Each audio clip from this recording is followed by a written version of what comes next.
সংসার জীবনটাকে ভালোবেসে করলে মন্দ লাগে না, কি বলো তোমরা? ভালো লাগাটাকে ভালোবেসে করলে তার মজাই অন্যরকম, তাই না? আর সেটাতে একটা তৃপ্তিও আছে। দেখো, আজ সকালে উঠে নিজের সংসারের কাজ পুরো একা হাতে পুরোটাই করে নিয়েছি। আর এই যে ছেলের জন্য ব্রেকফাস্টে করে নিয়েছি ভাজা ম্যাগি, সে যে বড্ড ভালোবাসে। আর আজকে দুপুরেরটা যদি একটু অন্য রকমের হয়, মানে পাঁচমিশালি শাক, সাথে এক মুঠো রসুনের গন্ধ মাখা, তার যে তৃপ্তিই আলাদা।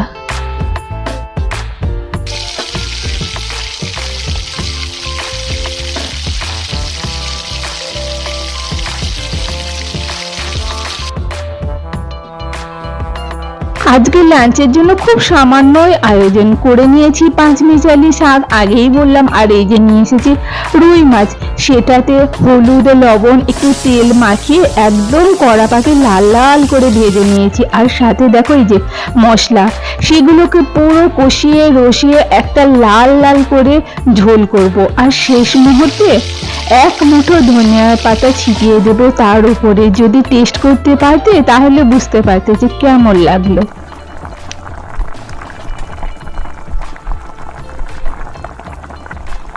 ভাতের পাতে আরো একটা জিনিস আছে, এই যে ফুলকো ফুলকো রুটি, আর তার উপরে একটু ঘি ছড়িয়ে মাখিয়ে নিলেই মজা আলাদা।